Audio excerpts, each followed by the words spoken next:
Today, we will talk about iron birds, airplanes. Since the first flying machine, just over 100 years have passed, and it's hard to imagine the modern world without airplanes. Who invented the way to reach the clouds? Who was the first passenger? Which airplanes are the biggest? Fasten your seatbelts, open the window shades, and let's fly.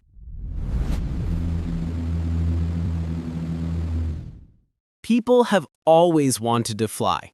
Everyone remembers the legend of Icarus. In 559, in China, a man flew on a paper kite, and the first hang glider flight occurred in the 9th century. Da Vinci only expressed his ideas on paper.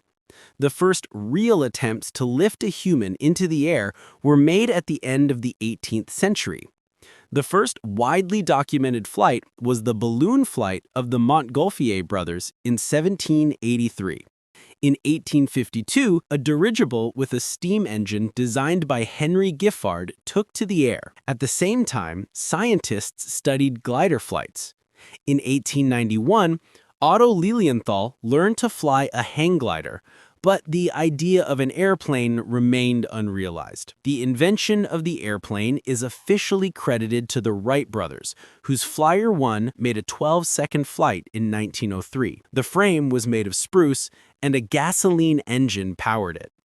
The first record for flight distance belongs to inventor Santos Dumont. In 1906, he flew 220 meters. The feature of his aircraft was a takeoff without catapults or wind assistance. The Wright brothers' airplane needed external help, which is why there are still debates about who invented the first airplane. In 1908, the Wright brothers carried the first passenger, their friend Charlie Fitness. That same year, the first air crash in the USA occurred, killing a passenger. In 1909, a rigid-type dirigible was created by Ferdinand von Zeppelin. Dirigibles played a role in the World Wars as they could endure storms that airplanes could not. In autumn 1909, Raymonde de la Roche became the first female pilot to make a solo flight. 1911 is considered the year of the first charter flight.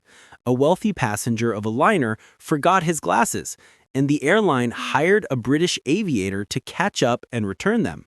This action was planned in advance. The first passenger airplanes in Russia appeared thanks to Sikorsky.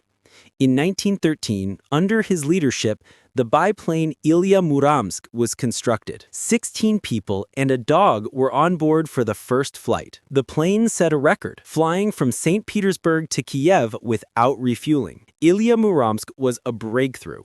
Sikorsky was the first to separate the cabin and the pilot's cockpit, and the plane had a toilet, heated, and lit cabin. Aviation developed significantly during World War I. The first military aircraft appeared in Bulgaria in 1912 to 1913. They were used for reconnaissance and air attacks. Weapons on aircraft caused problems. Sparks could ignite flammable parts. In 1914, Roland Garros solved this problem by synchronizing a machine gun with the aircraft propeller. In 1918 marks the golden age of aviation. Aircraft construction changed. Aluminum was used, jet engines were developed, and more attention was given to passenger aviation. The use of radar allowed airplanes to fly anytime and in any weather conditions. In 1923, the I-1 fighter was produced in the USSR, the first cantilever monoplane. This design became standard for fighters worldwide 10 years later. In 1927, Charles Lindbergh made a solo transatlantic flight. Amelia Earhart was the most popular female aviator at the time. She was the first woman to fly across the Atlantic and became president of the organization 99 to improve the status of women pilots. Another woman, Ellen Church, played an important role. In 1930, she began serving passengers as a stewardess for United Airlines. The idea became popular, and soon stewardesses were recruited for all flights. 1930 also saw the first jet engine patent by Frank Whittle.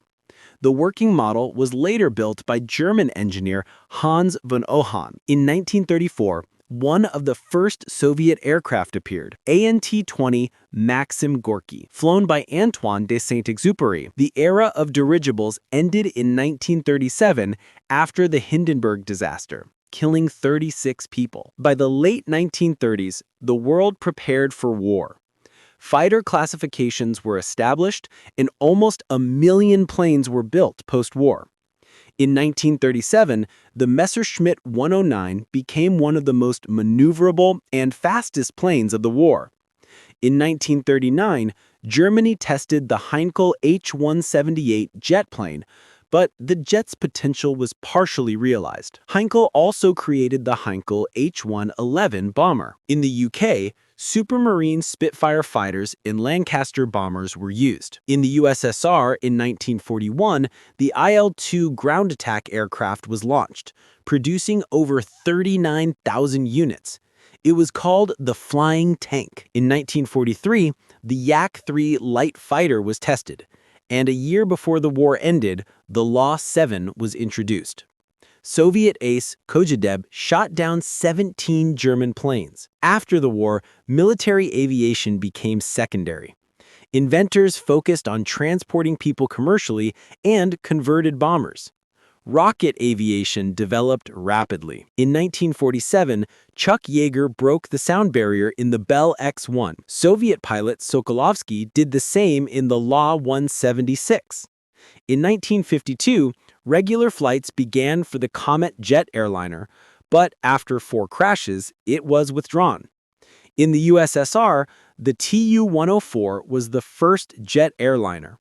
In 1969, the Boeing 747 made its first flight, the largest, heaviest, and most spacious airliner of its time, revolutionizing transport.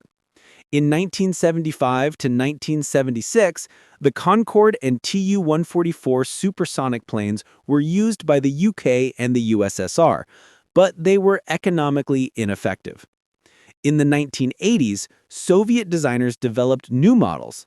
The Tu-160, White Swan, supersonic bomber became a Cold War symbol, first flying in 1981, holding 46 world records. In the 21st century, aviation progress may seem less visible, but technology, safety, speed, and range continue to improve. Drones and autonomous aircraft are developing actively. In 2005, the Airbus A380, the largest passenger aircraft accommodating 853 people, was introduced. In 2008, engines running on biogas and other organic fuels were tested. Russian engineers continue innovating. In 2010, the 5th-generation Su-57 fighter flew. Stealthy, supersonic cruise speed, and highly maneuverable. Another ambitious project is the MS-21 airliner. It emits 15 to 25% less CO2 than existing airliners. Do you love flying? Or do you enter the cabin with anxiety? Or maybe you are about to take your first flight among the clouds? Leave comments, like, and subscribe.